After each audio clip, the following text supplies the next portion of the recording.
बहुत सारे भगत भाई बहन जब ये पवन दास लाइव आता है या मेरे अन्य भगत भाई बहन सत्सेवक लाइव आते हैं, अपने गुरु की महिमा करते हैं, गुणगान करते हैं, उन्हें प्रसन्न करते हैं, तो बहुत सारे भाई बहन जो आश्रमों से जुड़े हैं वो कमेंट्स में कहते हैं कि भाई ये जो कर रहे हैं ये गलत है, गुरुजी ने सत्संग कर दिए, इसे करने की क्या ज़रूरत है, ये जो कर रहा है ये काल प्रेरणा है।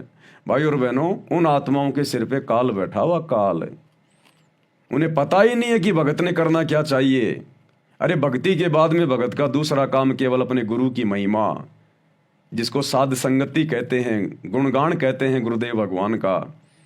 काल ने भी कहा था परमात्मा से कि जो आपकी महिमा करेगा, आपके ज्ञान को समझकर, आपको पहचान कर, मैं उसके निकट भी नहीं जाऊंगा, निकट भी। तो सतगुरु ने भी कहा था कि अगर तू ऐसी मेरी किसी आत्मा के निकट भी चला गया ना, तो काल तू यहां रह नहीं पाएगा, फिर देख लेना तेरा कहां ठिकाना होगा। तो जो भाई बहन जिनके गुरु की हम दिन रात महिमा कर रहे हैं और उसके बावजूद वो कहते हैं कि तुम लोगों को क्या आवश्यकता है संगत को संदेश देने की, उपदेश देने की, तो भाई तुम लोगों को क्या जरूरत है ये ज्ञान गंगा पुस्तक हाथ में लेके, जीने की राह पुस्तक हाथ में लेके, गांव गांव जाके लोगों के घरों में जा जाके बांटने की? क्या तुम्हारे गुरुजी ने सत्संग करने में कोई कमी छोड़ रखी है क्या?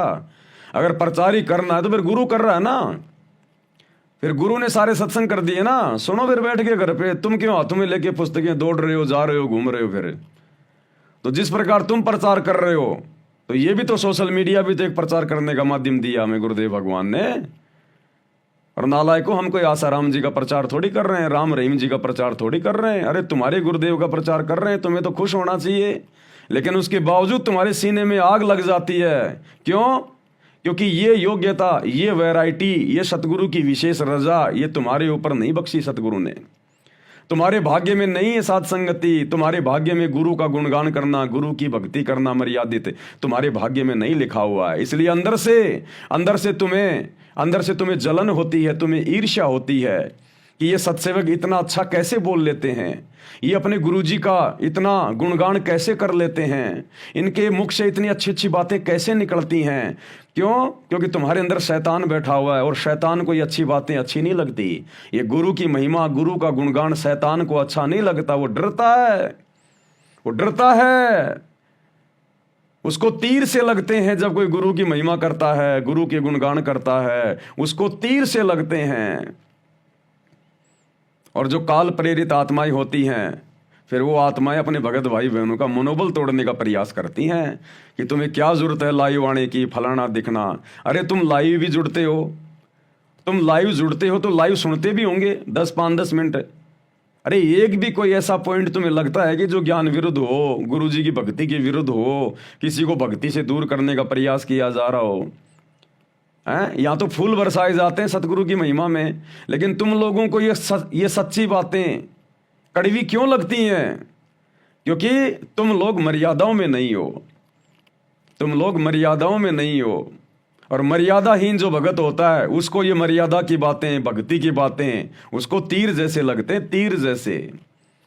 अन्यथा देखो सत्सेवक भाई बहन हजारों लाखों की संख्या में जुड़े हुए हैं, और जब किसी भी अपने भगत भाई बहन के मुख से अपने गुरुजी का कोई शब्द सुनते हैं, कोई महिमा सुनते हैं, या जब दास लाइव आता है, तो भाई बहनों की आत्मा गदगद हो जाती है, गदगद आंखों से आंसू निकलते हैं हमारे गुरुदेव भगवान के प्रेम में, प्यार में।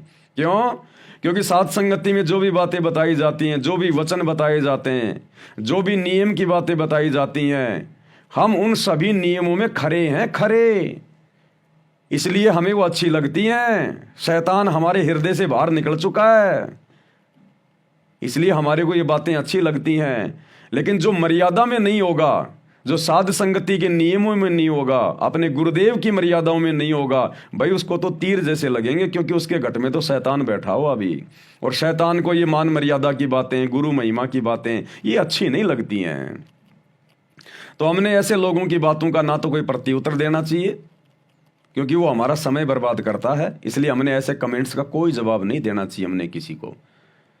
क्या पता कौन सी अच्छी बात परमात्मा दास से बुलवा दें और आप उसके कमेंट्स का जवाब देते समय वो बात ना सुन पाएं, ढंग से विचार ना कर पाएं, तो आपने तो अपना नुकसान कर लिया। तो जो भी जैसा बोल रहा है उसको बोलने दो, हमने उनकी बातों का बुरा नहीं मानना है। आवत गाड़ी एक है, उल्टा हो अनेक, कहे कबीर ना उल्टियो रहे एक की एक। जो तो को काटा वो वे ताको वो तू फूल, तो ये फूल के फूल है वाको है त्रिशूल। गुरुदेव कहते हैं ना कि जय कंचन बिष्टा पड़े घटे न ताको मोल। अगर सोने को अगर लेटरिन में डाल दिया जाए, गोबर में डाल दिया जाए, तो सोने की कीमत कम नहीं होती है। तो हम सत्सेवक तो गुरुदेव भगवान के सोना है, सोना, सोना सिक्का।